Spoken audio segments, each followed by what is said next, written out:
Welcome to the High at 9 News Hour, where you will hear from cannabis industry experts and professionals from around the country talk about important topics while shining light on global issues and discussing cannabis as it relates to politics, regulation and reform, data and technology, science, research and medicine, family and parenting, art, celebrities and entertainment, fitness, sports, mental health and wellness, and plant-based medicines and entheogenics. Together, we are building a stronger community, fighting the stigma and creating change. With your hosts, Jason Beck and Rico Lamitte, joined by special industry expert correspondents from around the country, and daily antics brought to you by Cannabis.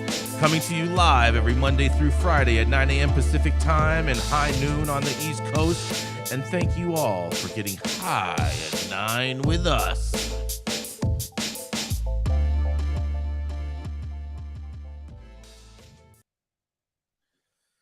Oh, yeah, that's right. Good morning, everybody. It is finally Friday, and we finally made it through this week. It's the last week of April, and it's Friday, April 28th, and today is National Arbor Day for all you tree lovers out there. It's also National Great Poetry Reading Day.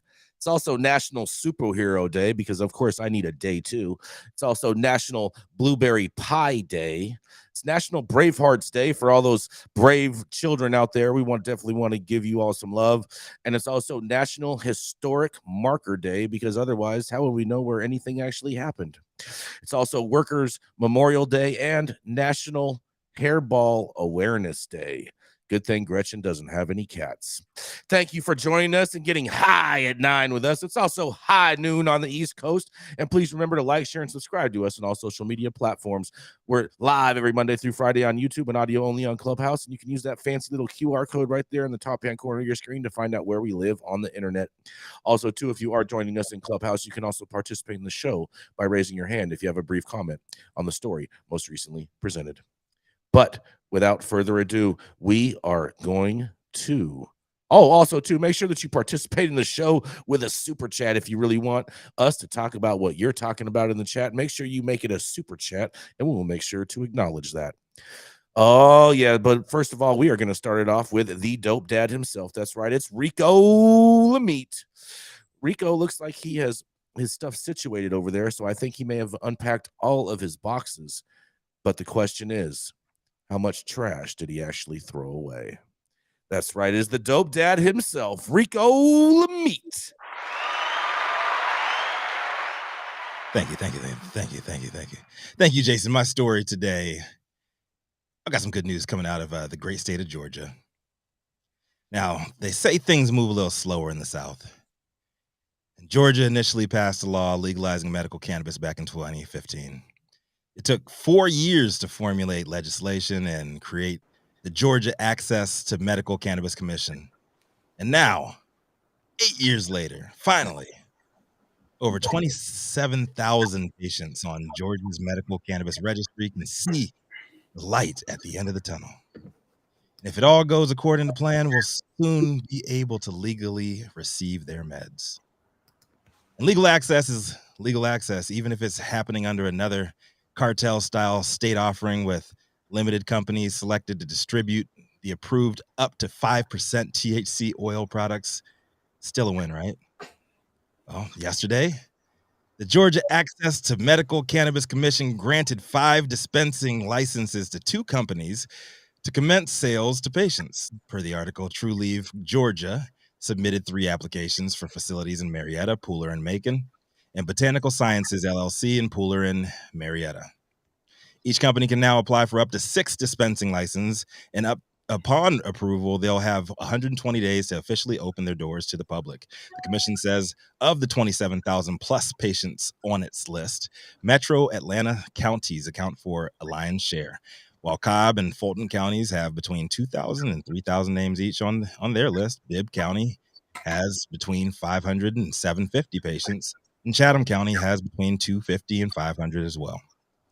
Commission Executive Director Andrew Turnage says they anticipate future locations will continue to reach even more patients as licenses continue to open additional locations.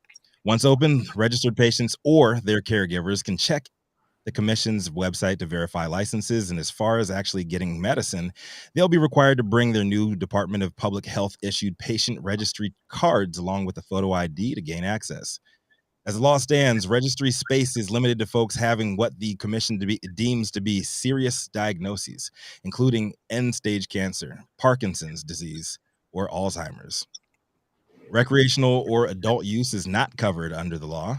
And while it seems on the surface like a victory for patients, some of the other companies that applied for licenses are crying foul, saying the process for deciding who'd be granted licensure was unfair. Georgia lawmakers considered but did not pass legislation to expand the process and its approved number of growers. But they did, however, grant a different tier of licenses to 4 smaller growers this year, whose court cases are still pending. So congratulations to Georgians who can now legally buy up to 5% THC cannabis oil at participating True Leaf and Botanical Science locations in their state. Progress comes in baby steps, and much like the internet, and the undisputed lightweight champion of the world and face of gumbo cannabis, Gervonta Davis, the freedom market remains undefeated. Rico Lamitte, the dopest dad on the street for High at 9 News. Hooray, Georgia. Oh man, I think True Leaf is actually going to do really well in Georgia since they provide so many booth products and they can't sell anything over 5% THC anyway. So all their products should really sell in this market. I mean, Dr. T, as a doctor, like up to 5% low potency cannabis oil, is that going to help the folks that they say that are allowed to get these licenses? End stage cancer patients, folks with Alzheimer's and very serious diseases.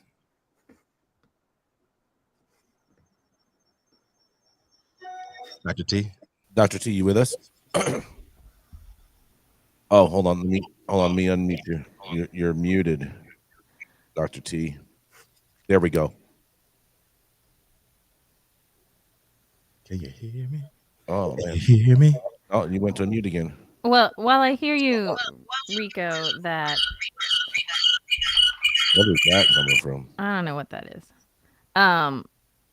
About the concerns about the potency. I mean, we've seen lots of research recently that suggests that microdosing is just as beneficial to a number of patients.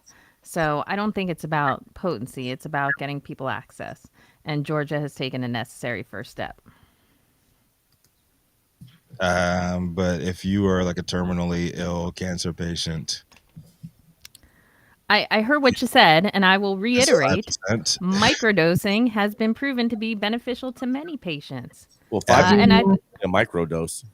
And I would love if Dr. T's volume worked, or if Dr. Felicia was here, or Dr. Mary to back me up, because I'm not speaking boof like Jason Beck. I actually know something here. I do not speak boof, first of all. But you're fluent in boof, Jason. No, you fluent. Fluent. Outdoor weed. So boofant. Yeah. It's a bouffant. That sounds like a big pharma name for synthesized THC. Befluent. Dr. T, are you with us? Is your audio work? Is your sound working? Your mic working? Oh man. That's all that. We'll be doing a segment either today or sometime this weekend on Sunday with Dr. Felicia down in Georgia on this subject. But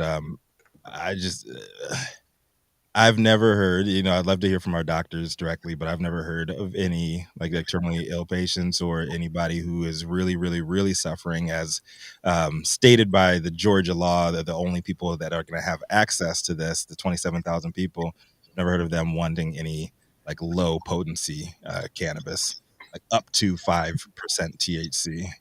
But we'll see how this thing pans out. Baby steps are baby steps. It's a win for some folks. And at the very least, if you have one of those cards and you get caught with something, like maybe it'll get you a get out of jail free card. You know what I really wonder about all this, Rico? What's that? If we are going to see the same problem, but the exact opposite of what we are experiencing here in California and a number of other states, where you have labs artificially hyping up numbers, and if labs pushing them down, artificially shooting them down. Yes. What really is going to happen? Yes. 100%. Lab shopping 2.0. Yep. I will say, you know, it's a win for the long game in legalization for Georgia. But like you said, Rico, a lot of those terminally ill cancer patients, it's not going to do a lot for them. When my dad was at the end of his run with cancer, like 5% THC wouldn't have done shit. We had to get those old. That was back when you could still get the old super strong bang bars from California. Yeah. And that's the only thing that made him feel somewhat normal without totally just, you know, being filled with opioids. And get out of here, bro. You use old school bang bars for that? What's that? My friend, she treated her father, and we were providing her with those same bang bars. And it was funny is because 1,000 milligram. They were Asian family, and you know, it's very in their family, it's very, you know, no. And the family, they used to tell the doctor that it was just an ABC treatment. The doctors couldn't figure out why he was having such amazing results, and like, oh, it's a little home-based herbal medicine, ABC, homeopathic. Yes. Yes. Yeah. People are experimenting out there. Oh, there's Dr. T. There he is, Dr. T. So Dr. T, about the 5%. What's your take on that? Well, you have to remember, percent is a concentration, so it depends on your dosage. If your dosage is 10 milligrams, you can get a product that's 5%, which is 200 milligrams. You can get a product that's 200 milligrams that contains 10 milligrams of THC. So it's a numbers game, but you just have to weigh your product correctly. Good point. How many people do you think are going to be buying these products, right, and then dumping out 95%, and then getting like maybe 50 bottles, and then just combining that so they can get, you know, home extraction kits? Yeah, exactly. Well, you know, I agree with you, Jason. THC is what people are most experienced with when it comes to cannabis. Mm-hmm. So you're right. THC is what we're used to. CBD is a wonderful molecule. In combination with THC, it seems to work really well, and it's proven to work well with seizures in pediatric population. So they're both really important. You're right that Georgia's coming at it from the opposite angle. Georgia's coming at it from a high CBD. This is what Texas is doing also. They're coming at it from the high CBD. We've got a lot to learn about those plants. We've got to learn about the right dosage, because most of the products out there right now are not the right dosage. And that's why people take them and don't feel anything. And, you know, it's not about feeling high. It's about reducing pain. So there's other things to tap into. But yeah, it's about dosage and molecules in our world. Yes, indeed. Good point. Good. It's all about that ratio. And on that, we're going to go to a commercial. We're going to be right back. Let's do it. Oh, yeah. You know what time it is? That's right. It's Tuesday over here at Green Street, and we got Smoky Vanilla with us in the building. So that's right. It is time to stretch and smoke. We just got done smoking. Now we're going to stretch it out, and then we're going to smoke again. Let's go. I'm Smoky Vanilla with my background in kinesiology and bodywork massage and assisted stretching. You got to come check it out, baby. Check me out on IG at Smoky Vanilla 1, Stretch and Smoke. Twitter, Smoky Vanilla. Social Club, Stretch and Smoke.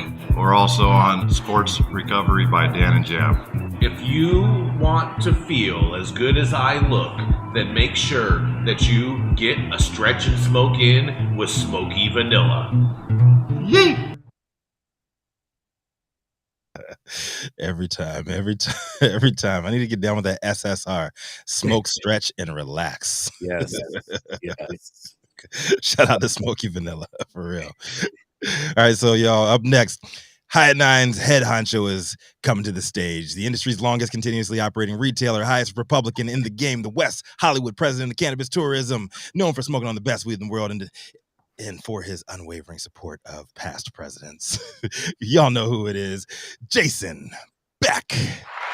Yeah. Those past presidents weren't so amazing and do such a great job for the country, Rico, I wouldn't need to support them. It depends on which ones you're talking about. You know what I'm saying? But nonetheless, today I have some great news, or maybe it's some great news. I'm sure, Rico, you're going to just probably shoot this all to pieces or whatnot. But for all of our friends in the great state of Illinois, and that's right, we say the S because you can't silence people without the letter S. Because more than 2,600 are up for a lottery of the next adult use marijuana dispensary licenses in Illinois. Thousands are competing for a few new conditional adult use marijuana dispensary licenses, according to a release from the Illinois Department of Financial and Professional Regulation. 2,963 applications have been accepted for the upcoming lottery. Only 55 applications will be accepted, and in a quote, our simplified online application process increased the accessibility for individuals of all backgrounds and from all over Illinois to have the opportunity to write the next chapter of the most equitable cannabis industry in the country. IDFPR Secretary Mario Trito Jr. said, as part of the Pritzker administration, we are committed to ensuring Illinois' cannabis industry continues to set the gold standard for social equity and that it continues to flourish to create additional resources for communities and individuals across the state. The licenses are divided among the 17 Bureau of Labor Statistics regions, and for Central Illinois, 18 businesses are in the lottery for the Champaign Urbana dispensary license. 13 applications have been filed for the next Springfield dispensary license, and 5 applications are in the lottery for the Decatur license. After the lottery, selected applicants will have 45 days to prove they meet social equity eligibility criteria, and the lottery will happen in early to mid-May. Well, what do you think about this lottery? Oh, man, it sounds like a whole bunch of big old corruption scandal, and I'm sure there's going to be some lawsuits following it, but I want to see what y'all have to say about this, and this is Jason Beck reporting for the High at 9 News. What do y'all say? Second time's a charm, maybe. I wish I knew you were covering this story. I would have made sure Mike G would come up and join us today. My man from Chicago, he's out here in LA now, but he had some choice words for the last lottery where social equity applicants amounted to 0 people of color. Just so we'll see. They said that they're the most equitable industry in the game. What do you think about that? Illinois touting itself and the Pritzker administration touting itself as the most equitable for social equity in cannabis. Yeah, he might be making a run for the as an incumbent challenger for Joe Biden. I think they're just blowing smoke, hot air. Yeah. You with me, Omar? Yeah, for sure. I mean, I think it's just political posturing. I don't think, if we were to look at the ownership of the Illinois dispensaries right now, I don't think they broadly reflect the people in Chicago. I think there's a lot of outside money from the suburbs. Mm-hmm. I'm with you. My question for you, Rico and Jason, how do you create an equitable system to dispense licenses if not a lottery? If not a lottery? Mm-hmm.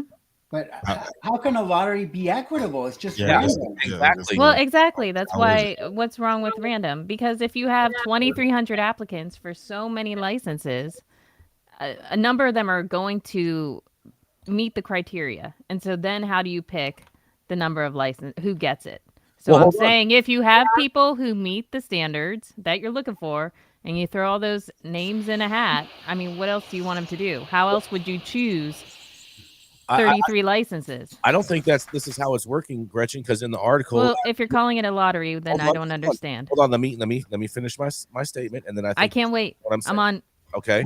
I'm just sitting So, here. yes, they are having a lottery. But Yes. it said that after the lottery is when you're going to have 45 days to prove that you meet the social equity requirement guidelines. So wait a minute. So are there 2,300 social equity applicants?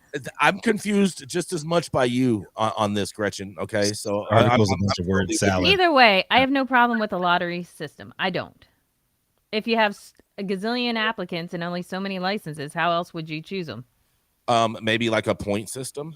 No, but I'm saying if you have pretend you have 2,300 applicants and 1,000 of them meet that point system, then how do you pick your 33? You got to do it through a lottery. How else would you do it?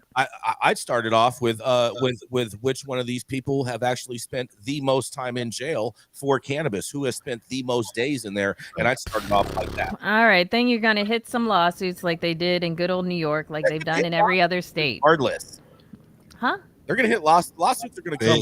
They've been working their way through a bunch of lawsuits. I get it, but have another round of this, this masquerade that they're putting out as the quote unquote most equitable industry in the game. My point is just when you have thousands of applicants who may meet your criteria, how do you choose 33 licenses out of those thousands? Yeah. I like the point system. The point system you guys brought up, because the dude I met, that's a license holder in Chicago and Vegas, that won the lottery, was the chattest frat boy looking dude that was just bought a place in a gentrified area that used to be, would have qualified you to get that license. But this dude definitely didn't suffer through anything. So the point system, I think, is what it has to be. Like right. But what I'm saying, Stone, is if you have a point system and say that point that you have to get, say you get your points, you have to get 100 points to qualify. And you have 1,000 people get 100 points. They had that before. This is what I'm telling you. I'm asking a question, Rico. If you have so many, then how do you pick the licensees? I don't get it. I don't understand how you guys think this would be an equitable way to do it. It was corrupt. The key here did is they have weighted Illinois balls politics. in the machine? I mean, Illinois what do you want politics from me? are very, very, very shady. Okay, and what get in line. That's everywhere. I don't understand why you guys. Chicago's a little bit further. I think it was all white balls in the lottery machine. And that's what you're saying. Yeah. No minority balls were in the machine. There were no minority balls in the machine. Correct. We're Tucker Carlson's tanned balls in the lottery machine. Oh man, you know what? On that, Rico, we're gonna keep it moving. We're gonna move right on over to our feisty little redheaded conservative, Gretchen Gailey, who loves to just tell Rico all about himself and just tell.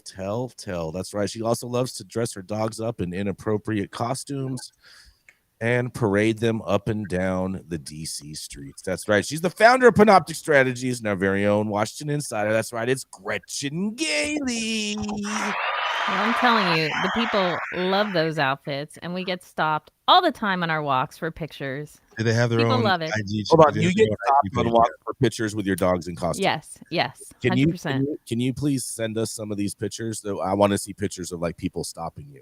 Okay. All right. Next time. No problem. Picture inception. Pictures of people taking pictures. And you can't just like stop them and be like, hey, can you take a picture with me and my dogs? I'm sure you won't believe me, but yes, there are lots of picture takers. People love it. There is a fan base.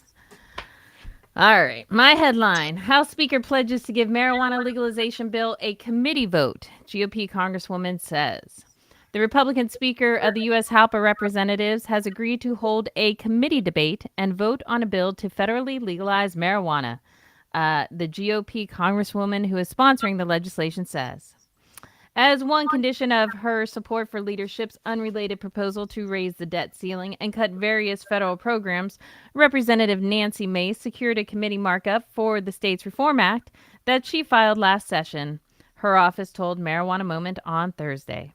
That bill, which has not yet been refiled for the new Congress, would end federal marijuana prohibition while taking specific steps to ensure that businesses in existing state markets can continue to operate unencumbered by changing federal rules.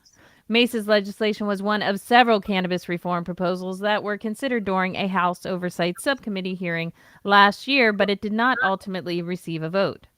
With Republicans now in control of the House, the prospects of legalization advancing this Congress have dimmed significantly. But the Congresswoman says she has now secured a commitment of action from Speaker Kevin McCarthy, who has struggled to convince his caucus to support the debt ceiling proposal that Mace initially opposed before the two reached a compromise on cannabis and several of her other legislative priorities. William Hampson, press secretary for the Congresswoman, told Marijuana Moment that the deal is a big win for Representative Mace and supporters of the SRA, and we're excited to have the Speaker working with us on this. As introduced last session, the bill contained provisions meant to appeal to both sides of the aisle. Salem, shut up! It incorporated certain equity provisions, such as expungements for people with nonviolent cannabis convictions, and called for an excise tax on marijuana revenue from which would support community reinvestment, law enforcement, and small business administration activities. The legislation was primarily aimed at having the federal government treat cannabis in a similar manner to alcohol, while removing the marijuana from the Controlled Substances Act and providing retroactive effects for people previously punished over the plant. It called for expungements of prior federal cannabis convictions within 1 year of enactment. Again, Mace's SRA hasn't been refiled for the 118th Congress yet, so it's possible that the language and provisions may be revised. Mace's spokesperson said that the firm details on the filing and prospective committee markup are still being hammered out. The New York Times earlier noted that the cannabis deal between Mace and McCarthy, quoting the Congresswoman touting her apparently successful efforts to secure commitments on weed, women, and guns, saying that the two had a very productive conversation, and Mace said she felt heard by the Speaker. While McCarthy has backed modest reforms such as cannabis banking legislation, he has voted against legalization bills and amendments to protect businesses abiding by state laws from federal prosecution. As such, a commitment from McCarthy to hold a markup of the bill is especially notable given his opposition to broader reform, a position that advocates and stakeholders have generally interpreted to mean the proposals to end federal cannabis prohibition wouldn't advance under the GOP House. I think this is a wonderful opportunity to take advantage of Speaker McCarthy. He is in a weak position, as we all know, because he has such a slim margin in the House to get anything done. And I think cannabis really needs to take advantage of this time. Jason Beck, your girlfriend, has actually achieved something while she hasn't actually got a piece of legislation on the floor or any sponsors to go with it. But hopefully that day will come. This is Gretchen for High 9 News. I'm Donald Trump, and I approve this message. Let's give it up for women, weed, and guns, though. How about that? Women, weed, and guns. That's right. That should be a T-shirt. Mm-hmm. Yes, Nancy Mace for president. Hey, Jax, can you get on that? Jax, thank you. Appreciate that. Yes. Oh, yeah. Women, weed, and guns. Oh, yes. Speaking of which, we haven't told anyone. Make sure you go over to our website, highat9news.com, and check out the merch that we have up there. Oh, merch. Yeah. And for those of you who don't know, merch is actually short for merchandise. That's right. But nonetheless, Gretchen, I think this is a huge win for cannabis. Yes. Well, we'll see if everybody keeps their word. Good luck. Kevin McCarthy is weak. Kevin McCarthy is forced into having to keep his word, and the fact that it only takes one member to say, "Hey, we don't want you here anymore, buddy. You broke your promises." And so, yeah, well, the debt ceiling vote's going to happen long before this ever does. So, yeah, but Joe Biden has to want to play along in order to do that, and he doesn't sound like he wants to play along at all. So, therefore, I don't think the debt ceiling is going to get raised at all. The problem with all these proposals that came before Nancy Mace is, they appeal to this male fantasy that exists, that women shouldn't be in charge, and I think women should be in charge, man. Just give up the mic, give up the sticks. Jesus Christ! Here we go. Well, I don't even know what you're talking about Yeah. there. I think there's a bigger question: is Nancy's the bill that we want to advance? Because I think that's the only one that's going to advance in the House. Frankly, they don't care about the MORE Act. Nope, you are correct. And Nancy's bill also has the most realistic federal excise tax, so that way we can get rid of 280E. And so I'm all support of this, and I'm think that Nancy Mace and her team over there in DC has done a fantastic job negotiating this with our Mr. Speaker Kevin McCarthy. So fantastic job to them, and I want to give them a big round of applause. Well, I hear what you're saying, Jason. I can guarantee you the advocacy groups are not on board with Nancy Mace's bill. You know what? Most of these advocacy groups, like they have too much of a finite all or nothing type of mindset in regards to passing federal legalization, and that's one of the reasons that they're not being heard. Well, do you think, I'm always about following the money, and is Nancy Mace's bill written by Nancy Mace, or is it written by Amazon? Is it written by Koch brothers? You know what I'm saying? Koch Industries. They're the ones who are funding her. So I have some insight on this, and so the Kochs did have some certain things some criteria that they did want to make sure that was included in the bill. And in all honesty, everything that I know of that the Kochs wanted in the bill, I'm totally fine with, and it will actually help the industry overall. So it's 100% a win for all of us in the industry. Well, Jason Beck, Koch Industries. There you go. That's right, baby. there you go. Oh yeah, don't forget Amazon's with it too. Right, but then we also have to remember, just because this gets out of the House doesn't mean Chuck Schumer's doing us any favors. Hey, you know what? You're 100% right on that, Gretchen. But you know what? Safe banking had to get out of the House a number of times, and now it looks like it's going to possibly get something done in the Senate. Yeah, so, 7 times. Hey, that's all right. I'll take it. If it takes me 7 times to introduce a bill and get it through the House 7 times, and before it gets to the Senate, guess what? We're going to keep on persevering. We're going to keep on hammering the nail, and eventually everything is going to come together. Lucky number 11. Mm-hmm. Well, you guys aren't the ones hammering the nails. It's getting tiring up here. Oh, I don't know. I've hammered a lot of nails all day. Yeah, I've never seen you exert 1 ounce of physical labor. That is the most ridiculous thing that you have ever said in life. Jason Beck is the hardest working man in cannabis radio. Cannabis, period. He is the Nick Cannon of cannabis radio. Oh boy, you guys. We're gonna go to a commercial since you guys are gonna have jokes, marginalized disabled people. We're gonna keep it moving. Let's run some ads, man. Keeping up to date on the evolving policies of relevant state, local, and federal governments is key to success. When the future of your business is at stake, you need representation as dedicated as you are. With a maze of laws and regulations surrounding cannabis, hemp, and psychedelics, knowing where to begin can be a challenge. Good thing the law offices of Omar Figueroa features a skilled, highly focused team ready to guide you through it all. They're accepting new clients in California and New York. So make sure you check them out at info@omarfigueroa.com.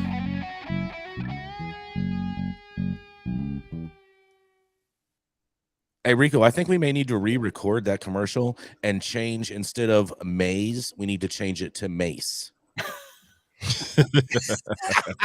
to reach out to the sponsor, see if they approve of the copy. Yeah. So we do want to thank everyone for tuning in. Make sure that you're hitting that subscribe button if you haven't already. Make sure you're pounding that like button, and make sure you're heading over to our website, www.highat9news.com, for all of the latest and greatest. Make sure you're signing up for our newsletter, as well as checking out our merch. There's all kinds of different things going up there, and I know that there's more stuff that's going to be added on, and so we hope you enjoy what we're putting out there.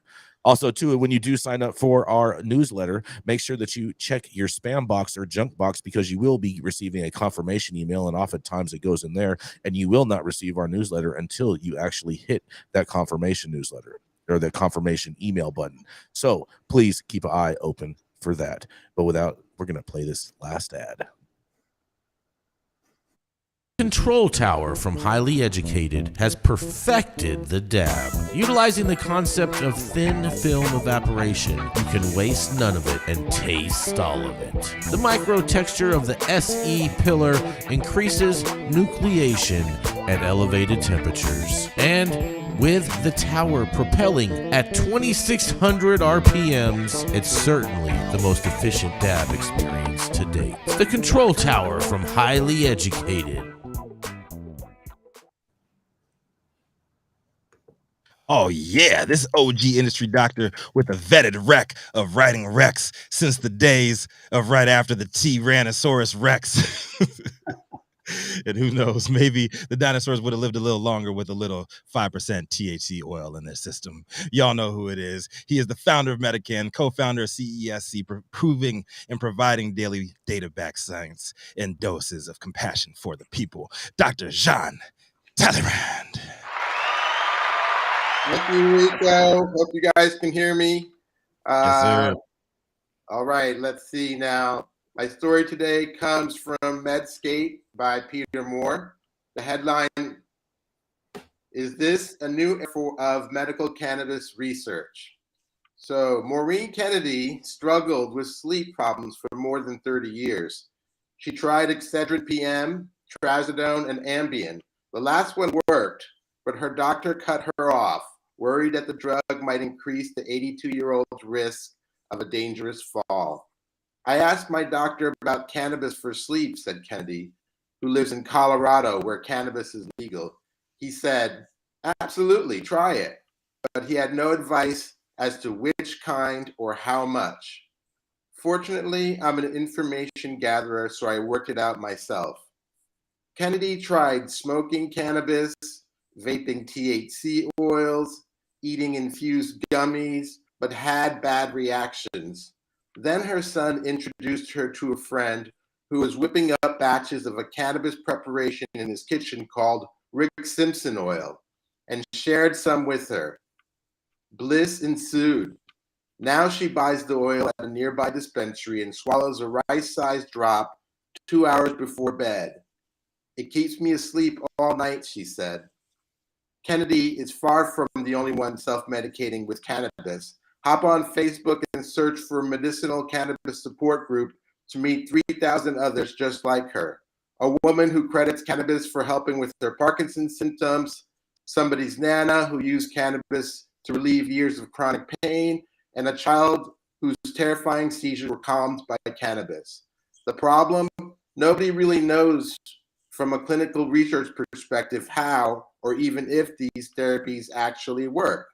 For years, funding barriers have impeded research into cannabis therapeutic effects, creating massive gaps in our knowledge of its potential to treat disease.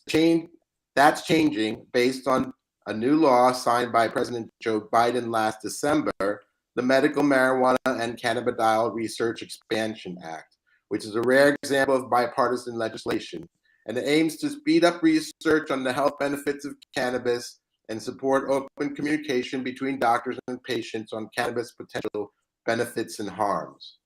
It works by rolling back restrictions on cannabis research and speeding up the application process. The U.S. Attorney must now approve new applications for cannabis research within 60 days. What's more, under the new law, the government must maintain an adequate supply of cannabis for research use. Attorney Shane Pennington has dubbed the new law a counterproductive nightmare. He feels the law imposes DEA registration requirements concerning CBD, whereas the previous laws did not require special DEA registration for CBD research.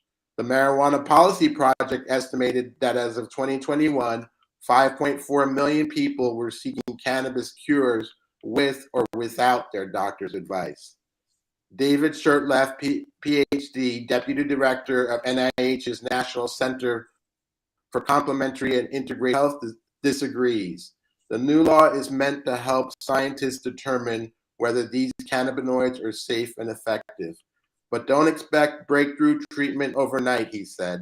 The average time to develop is about 10 years. Bottom line, a large ship is finally leaving port, but that happens very slowly.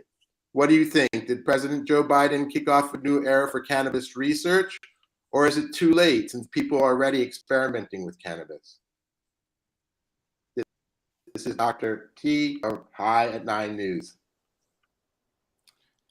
Dr. T.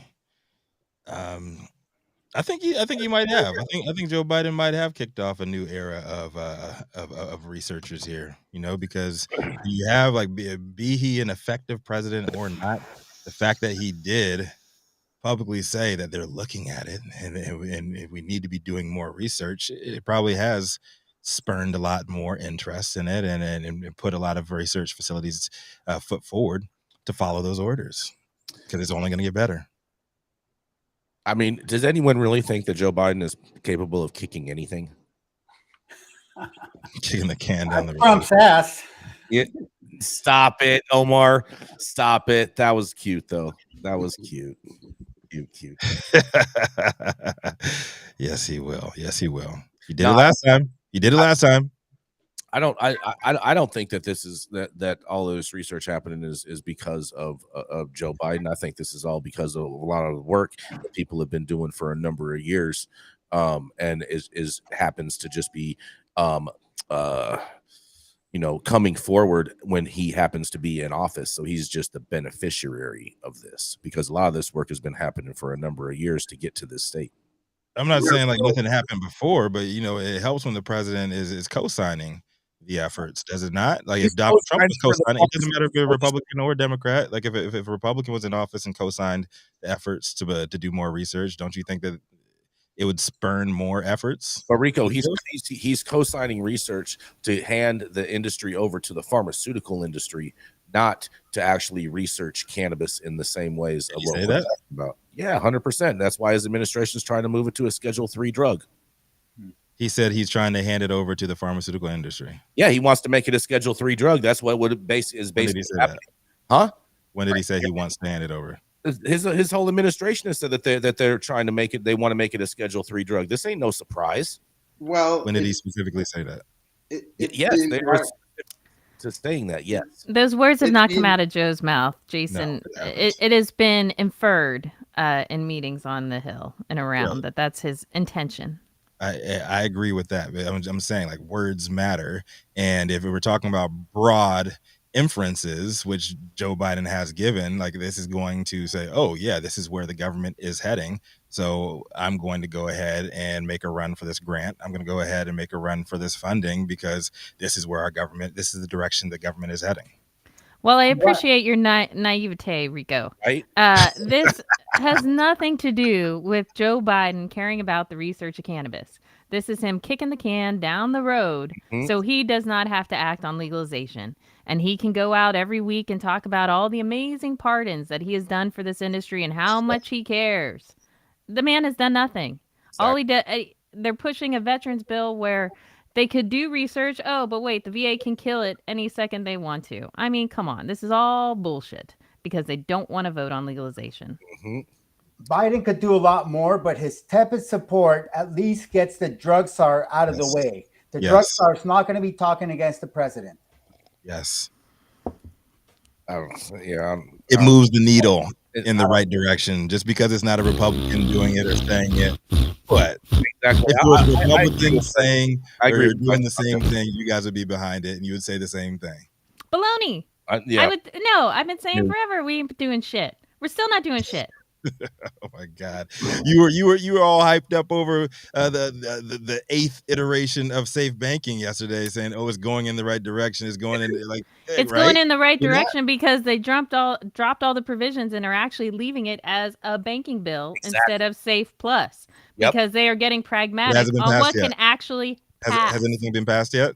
How much you want to put on this, Rico? But it's moving in the right direction. It's safe moving. banking It's moving is going the to pass. Conversation in that direction. I will say that safe banking will be law before the end of the year. You want to put some money on that, I'm Chief? saying your argument is moot because this morning. Your argument is moot because when these people in power say a certain thing, it's going to move the needle one way or the other, right?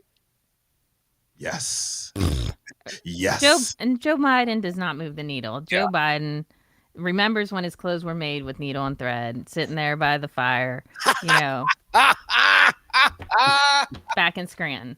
That's the man's 100. He I'm doesn't not move against the needle. jokes. I'm right with you on the Nobody jokes. takes I'm Biden right with you on the seriously. jokes, like Right. 100%. But yes, when he says stuff like that, like how many people, like we all here know that his pardons were really, really toothless. But how many people were on the internet the next day saying, "Oh, Joe Biden's like freeing all the prisoners," blah blah blah blah blah blah blah. Yeah, because they don't know What dick. they They say don't know nothing. means stuff, even They're all- if They don't understand what he did. That's all sheeple, Rico. But we got to go to a commercial. We're going to be right back. Sheeple? Yeah, sheeple. sheeple. Yep. You should know that. How's it going, guys? Saman Razani coming to you from Green Street here with Jason Beck, smoking on the best weed in the world. Did you know that we have an audio-only version of our podcast available on Apple, Google, Amazon, iHeartRadio, and Spotify? Tune in now and check it out. Oh, yeah. Coming up next, that's right. We have the lawyer extraordinaire, Mr. Omar Figueroa, whose recent book, 2023 Cannabis Laws and Regulations, is now available out on Amazon and anywhere else you can actually buy books at anymore nowadays, because they're all basically going to digitized. But it actually is a hard copy, and I recommend you getting one. I know I got one, but it's already packed up because we're moving out of here today. That's right. It is the man that will represent you in court, and you'll probably win, Mr. Omar Figueroa. Thank you, Jason. Happy Friday, everyone. My story is from The Gothamist by Caroline Lewis. The headline is, "Shark-like investors emerge as New York officials court out-of-state money for cannabis startups." State cannabis officials are trying to attract more investors to New York to help dispensary operators get their businesses up and running, a process that has been slower than anticipated. But state rules make it difficult for some established cannabis investors to enter the retail market. And New Yorkers who have marijuana dispensary licenses say they are receiving unsavory offers from the investors interested so far.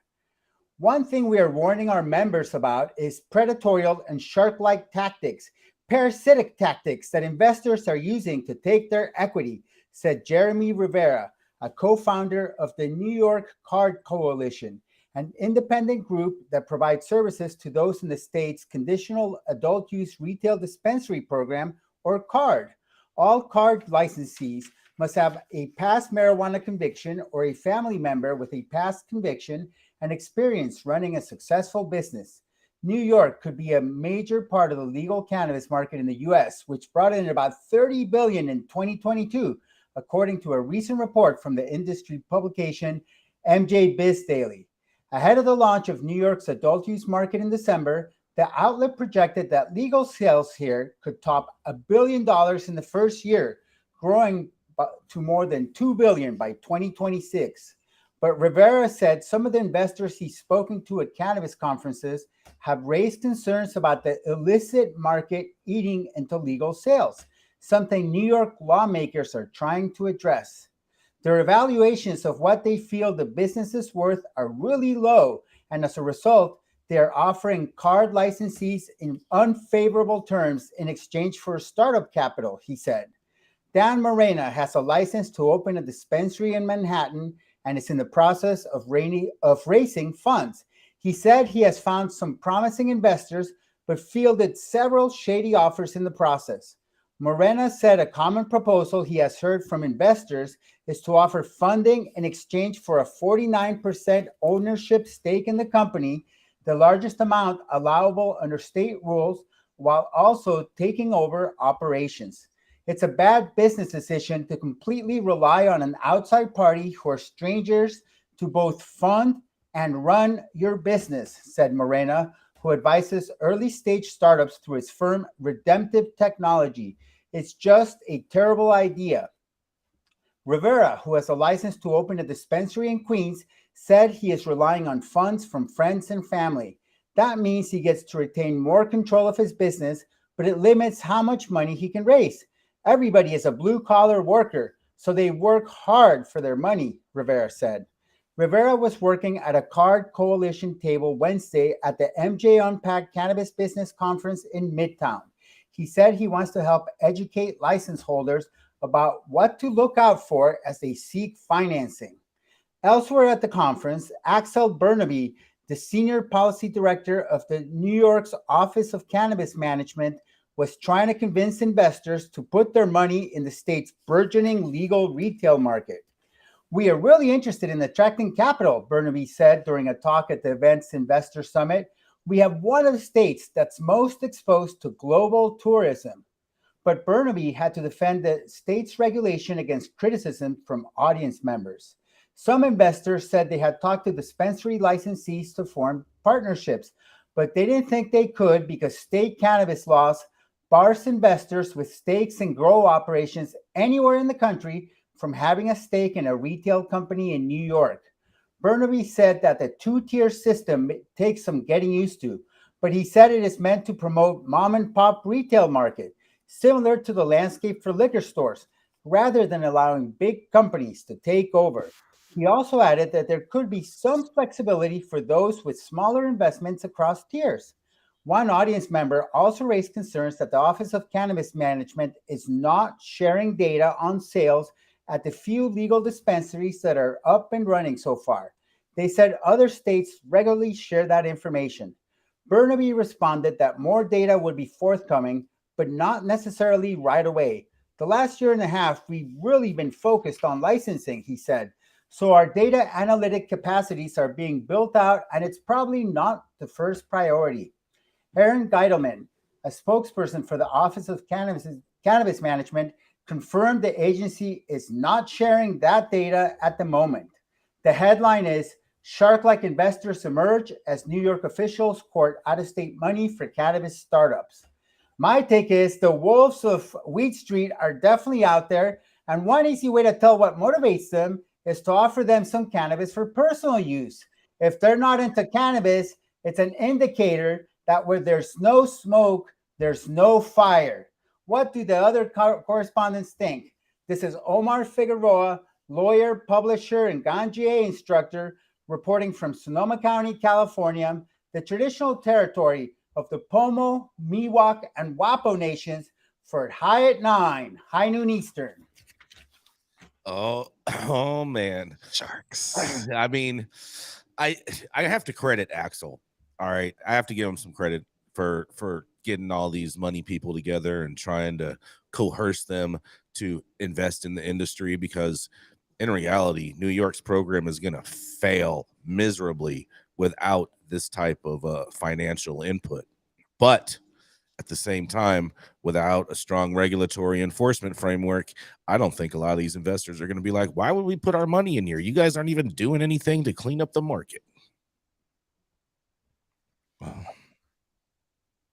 What are we talking about, though? Are they baby sharks? Are they grandma sharks? They're grandpa sharks. These are all the Manhattan, you know what I'm saying, elites out there. And so I'm going to say that they're big sharks because a lot of them are controlling hedge funds and different stocks and this and that. And so, yes, it is big sharks. Yeah. And these big sharks want big data to see if it's really profitable. And if they're not able to get that big data, they're going to wait and see until it's available so that they can discern the patterns and exploit, the gold mines within that data. Mm-hmm. Show us the datas. Show us your datas. Exactly. I'm with it, man. And go ahead. Go ahead. No. Please. Go for it. No, I mean, I thought we were going to see a lot more shark-like investors earlier on in the process, to be quite honest. And maybe it's because Kathy Hochul chose the route of saying that she's going to put the social equity licenses first. Maybe that's why it's been delayed. That's definitely a reason. 100%. You're dead on that. Yeah. But I was very much expecting these shark-like investors to be right out the gate, and I thought we would have seen a lot more. At least on the business side, we would have seen a lot more competency when it came to cannabis out of New York. But we are where we are, and it is what it is. I mean, and you can't blame these investors, because if you came to me with a plan and said, hey, I want you to invest in this business, but you're going to have to provide all the capital to do it, but you're going to be a minority owner. I mean, what's the point? Get out of here. I'm just gonna put all these millions of dollars into something, and then someone else is gonna be having full control over everything, and who knows what could possibly happen with that. No wonder they're not getting any investment opportunities. Well, it sounds like capitalism is the problem here, Jason. It's not. Capitalism not the problem. What's the problem is these bad policies. So does conscious capitalism exist? Does it? Let me tell you something. I'm always conscious when I'm thinking about capitalism. So yes. Mind on your money and your money on your mind. Right. Omar. And like me and Gretchen, we had a great conversation about this when we were at the Super Bowl, and like my personal stance on it, man, business is business. And like a lot of these folks, and this is why I'm all about the philosophy behind social equity, but I don't think that it will be possible to be a viable solution in the industry as we see it now, because you have too many folks showing up to the football game with basketball shorts on and getting your knees taken out, man.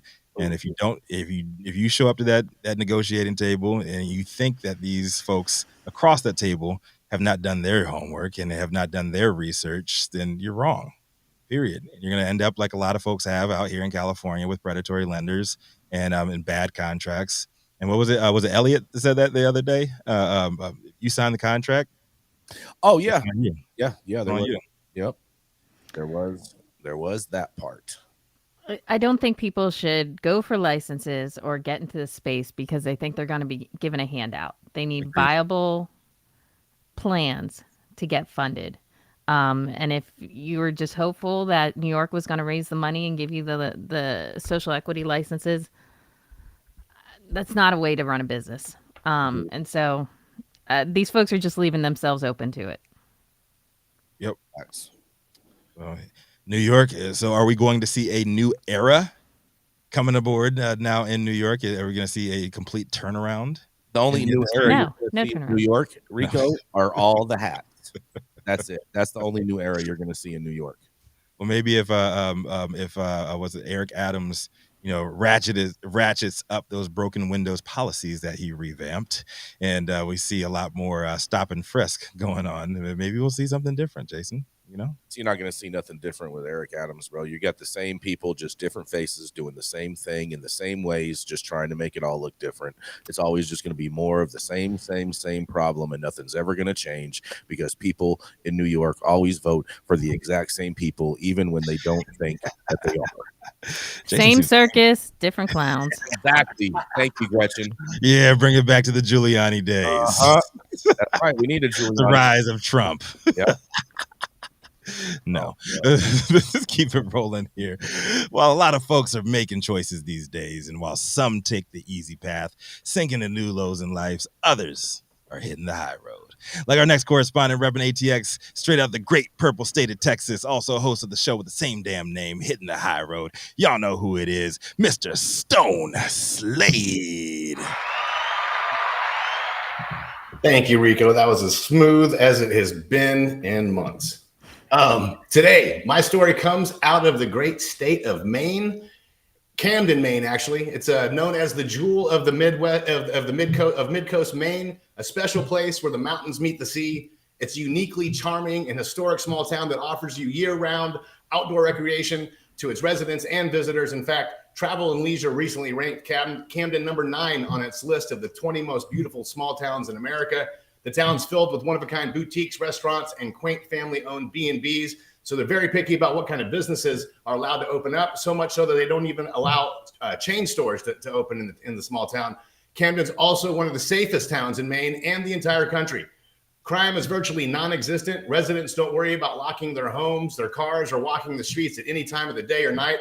But some residents are terrified that this seemingly perfect American small town is in jeopardy because of pot. Cannabis was legalized in Maine way back in 2016, but up till now, Camden has said no to cannabis retail. A nonprofit corporation called Camden Cares at camdencares.me has launched a website with the intention of spreading some of the thickest anti-cannabis propaganda that I've seen in a long time to keep it that way. The group is just formed. April 11th is currently using the website to convince Camden voters to vote down 2 articles that will be on June 13th's town meeting warrant. One article asked if residents would like to approve retail cannabis shops in downtown and business districts in Camden with a setback of 500 feet from schools or libraries. And the other asks the same question with a larger setback of 1,000 feet. Camden Cares president, Jordan Cohen, is urging a vote of no on both. He points out that people should not feel that they must choose one or the other, but can vote both down. The site states, Camden's a place where kids can be kids and parents don't have to worry about where they are until supper time. Dispensaries normalize cannabis use, send the wrong message, and research shows that they are a substantial threat to the health and well-being of everyone in the community, especially teens and children. The group is gearing up to take the campaign to the streets in the next month, going into full crazy Westboro Baptist Church mode by including signs on lawns, flyers, handouts, direct mailers, and advertising.